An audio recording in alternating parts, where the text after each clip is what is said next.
सारा का सारा सब स्वामित्व प्राप्त करने के पश्चात भी आप किसी चीज के स्वामी नहीं रहे।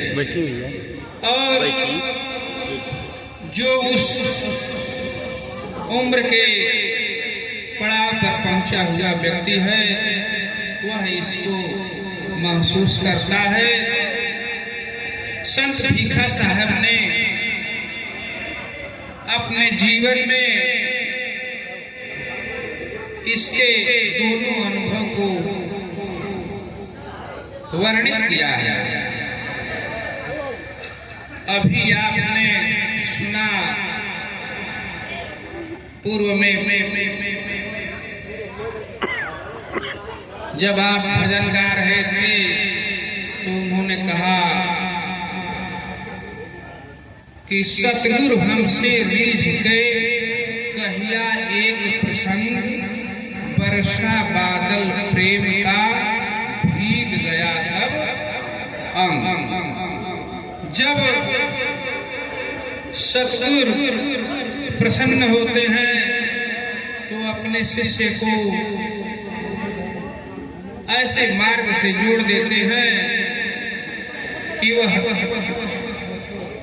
जीव वह शिष्य अब इस संसार को छोड़ करके परम पिता के परमेश्वर से जुड़ने के लिए लालायित हो जाता है और जुड़ करके वह अन्य जीवों को भी यह संदेश देता है कि तुम भी अब ख्याल करो, नहीं तो यह समय चला जाएगा, जीवन व्यर्थ मिट जाएगा।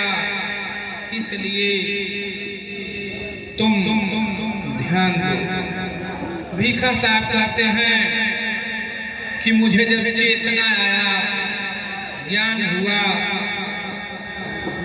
तो मैं प्रभु के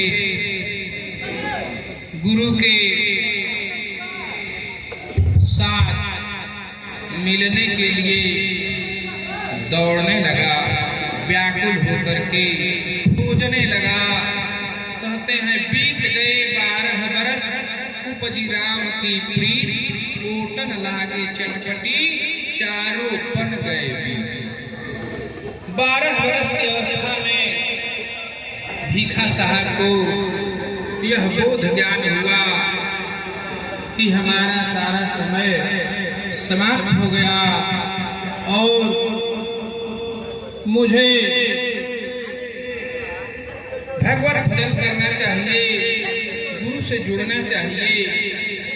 और इसके लिए वह काशी जाते हैं।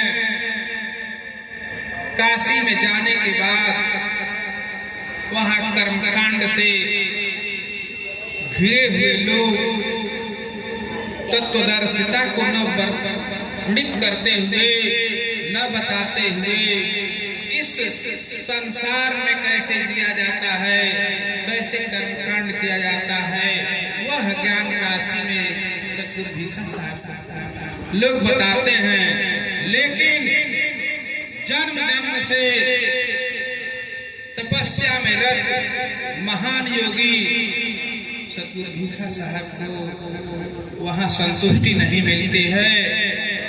इसके पश्चात वह भड़कुड़ा आते हैं और गुरु गुलाल जी के चरण में अपने को समर्पित करते हैं।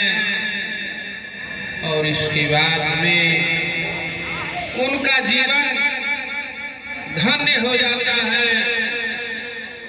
जब गुलाल साहब के सन्निकट भीखा साहब पहुंचते हैं तो गुलाल साहब ने उनको अपने पास बुला करके बैठा लिया और उनसे 2 प्रश्न करते हैं। तुम कहां से आए हो? तो भीखा साहब ने हाथ जोड़ करके कहा, प्रभु जहां से आप आए हैं मैं भी वहीं से आया हूं। तो पूछते हैं किस वर्ग के हो? उन्होंने कहा शरीर का तो वर्ण हो सकता है, लेकिन आत्मा किस जाति की?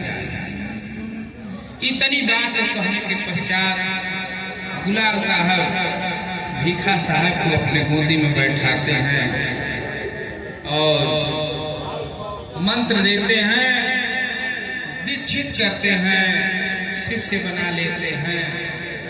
और भीखा साहब ने अपने जीवन में भक्ति की क्रांति ला दिया। वाह जगत को छोड़ करके भीखा साहब ने भीतर के बंद दरवाजे को खोला और उन्होंने लिखा है, भीखा भूखा को नहीं, सब घट भरा है लाल, गति खोले जाने नहीं, ताते भयो कंगा। गुरु ने शिष्य को इस विधि से परिचित करा दिया